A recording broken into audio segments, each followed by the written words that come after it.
샬롬 할렐루야. 창세기 1장 1절 태초에 하나님이 천지를 창조하시니라. 아멘.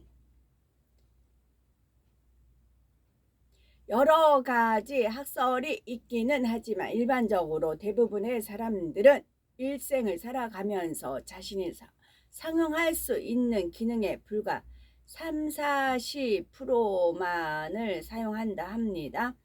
위대한 천재 과학자로 알려져 있고 상대성 원리에 대한 이론을 정립함으로써 현대 물리학의 발전에 크게 공헌했던 아인슈타인 경우 뇌의 10% 정도만 사용했다고 하지요. 이런 사실에 대하여 어떤 사람들은 인간에게 잠재된 무한한 가능성을 말하기도 합니다. 하지만 역으로 생각해보면 이처럼 하나님께서 만들어주신 뇌의 극히 일부만을 사용하는 인간에게는 그만큼 인간으로서 넘을 수 없는 한계가 있다는 것입니다. 결국 사람이 아무리 깊이 연구하고 많은 시간을 투자하였다 해도 인간의 한계로는 풀지 못하는 것이 있다는 말이죠. 물론 과학이 발달함에 따라 전에는 상상하지도 못했던 일들이 가능해지고 많은 새로운 사실들이 밝혀지고 있는 것은 사실입니다. 하지만 여전히 이 세상에는 우리 인간이 아는 것보다 모르는 것이 더 많고 밝혀진 사실보다 밝혀지지 않는 사실이 더 많다고 해도 과언이 아닐 것입니다. 또한 그 당시에는 맞다고 여겨지던 이론들 중에 시간이 지나가면서 다른 새로운 이론에 의해 완전히 뒤덮여지는 경우들이 얼마든지 많습니다. 설령 그렇지 않다 해도 새롭게 밝혀지는 사실에 의해 기존의 이론과 주장들은 계속해서 보완되며 수정되고 있는 현실이지요. 이처럼 세월이 지나며 과학이 발전한다 해도 그것은 다만 우리가 알고 있는 사실들에 대해 좀 더 나은 설명과 이론을 만들어 갈 뿐이고 결코 완벽할 수는 없다는 사실입니다. 그렇다고 지금까지 많은 과학자들이 연구해 놓은 것이 전부 다 틀리다는 것은 아닙니다. 이 세상에는 사람의 한계를 가지고는 알 수 없고 상상할 수도 없으며 설명할 수도 없는 일들이 분명히 존재한다는 것을 인정한다는 말이죠. 예를 들어 우주에 관한 연구만 해도 그렇습니다. 그 먼 우주에 실제로 한번 나가 본 적도 없고 그렇다고 오래전의 시간으로 되돌아 가본 것도 아닌데 사람들은 여러 가지 가설과 이론들을 세워가며 우주에 대해 갖가지 설명들을 해 나가지요. 그러면서 당사자들은 자기들의 생각이 분명히 맞다고 생각하는 것이죠. 60년대 이전 달나라에 사람이 가기 전에는 달나라에도 생명체가 있을 것이다. 또한 지구가 속해 있는 태양계 안에 어디에는 생명체가 있을 것이다 라고 추측들을 하기도 했습니다. 그러나 막상 달나라에 다녀와서 생명체는 없다라고 하는 것을 봅니다. 요즘에는 또 화성에 예전에 생명체가 있었을 가능성이 있다. 물이 있었던 흔적이 있다라고 말하는 것도 봅니다. 그러나 아무리 오랜 시간 연구를 하고 지식을 쌓아도 이 우주 만물을 창조하신 하나님의 뜻과 섭리 그리고 무한하신 하나님의 창조의 능력을 모르고서는 결국 인간의 한계에 부딪히게 된다는 사실입니다. 이처럼 유한한 인간의 지식과 한계로는 우리가 살고 있는 3차원의 세계에 대해서도 제대로 이해하지 못하는 분야들이 많은데 하물며 3차원 그 이상의 세계에 대해서 어떻게 했는지요? 창세기에서는 바로 이러한 인간의 한계, 즉 인간의 지식이나 이론, 생각을 가지고는 알 수도 없는 내용들이 나옵니다. 따라서 우리가 알고 있는 지식이나 이론들을 동원한다면 이해될 수 없고 믿을 수도 없다는 것을 알아야 되겠죠. 고린도전서 2장 13절에 우리가 이것을 말하거니와 사람의 지혜에 가르친 말로 아니하고 오직 성령의 가르치신 것으로 하니 신령한 일은 신령한 것으로 분별하느니라 했습니다. 고린도전서 1장 20절은 지혜 있는 자가 어디 있느뇨? 선비가 어디 있느뇨? 이 세대에 변사가 어디 있느뇨? 하나님께서 이 세상의 지혜를 미련케 하신 것이 아니뇨라고 했습니다.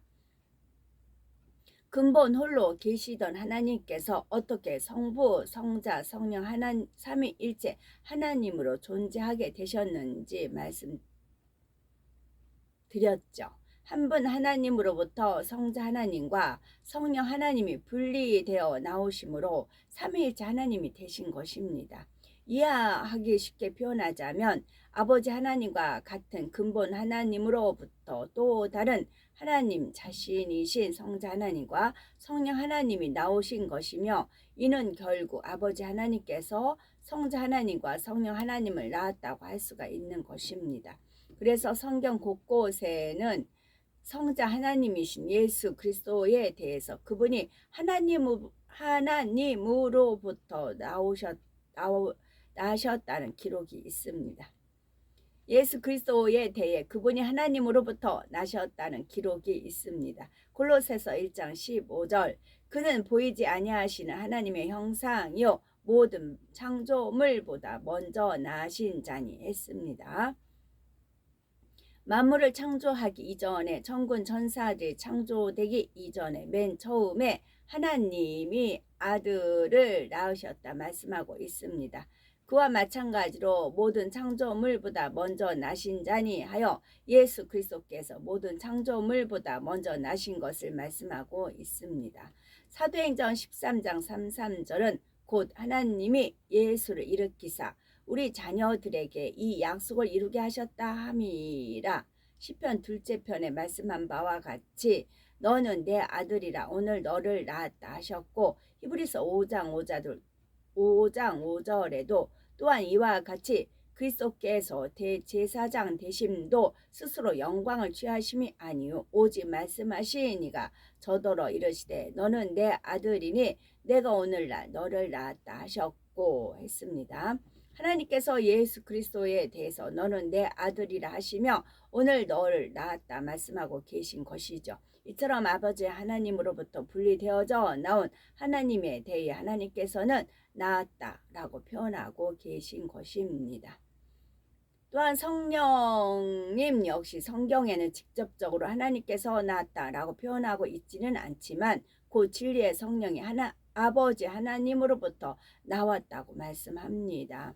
요한복음 15장 26절, 내가 아버지께로서 너희에게 보혜사 곧 아버지께로서 나오시는 진리의 성령이 오실 때에 그가 나를 증거하실 것이요.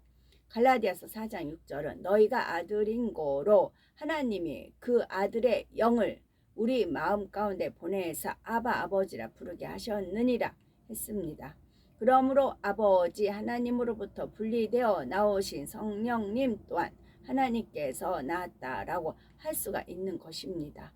이처럼 한 분 하나님으로부터 비롯된 세 분은 하나이시면서도 동시에 성부 하나님, 성자 예수 그리스도, 또 성령 이렇게 삼위일체로 존재하게 되신 것입니다. 창세기 1장 26절에 하나님이 가라사대 우리의 형상을 따라 우리의 모양대로 우리가 사람을 만들고 그로 바다의 고기와 공중의 새와 육축과 온 땅과 땅에 기는 모든 것을 다스리게 하자 하시고 했습니다.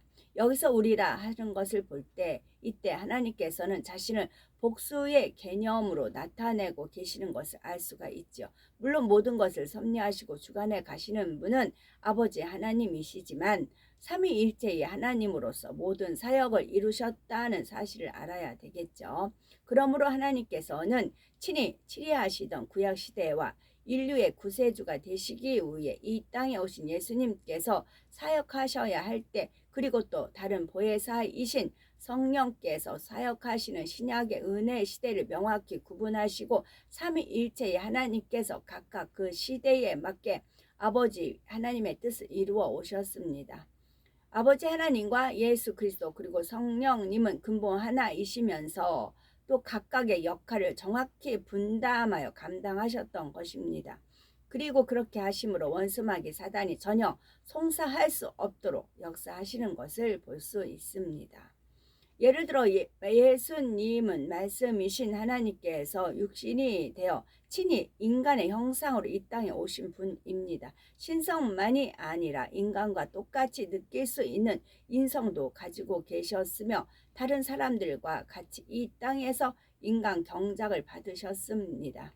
만약 예수님께서 하나님의 신성만을 가지고 이 땅에 오셔서 인간 경작도 전혀 받지를 않으셨다면 어떠했을까요? 아마 원수마귀는 여러 가지로 송사를 했을 것입니다. 예수님은 인성을 가진 사람이 아니라 신성만을 가진 신이시기 때문에 사람의 죄를 대신 져줄 수는 없지 않습니까?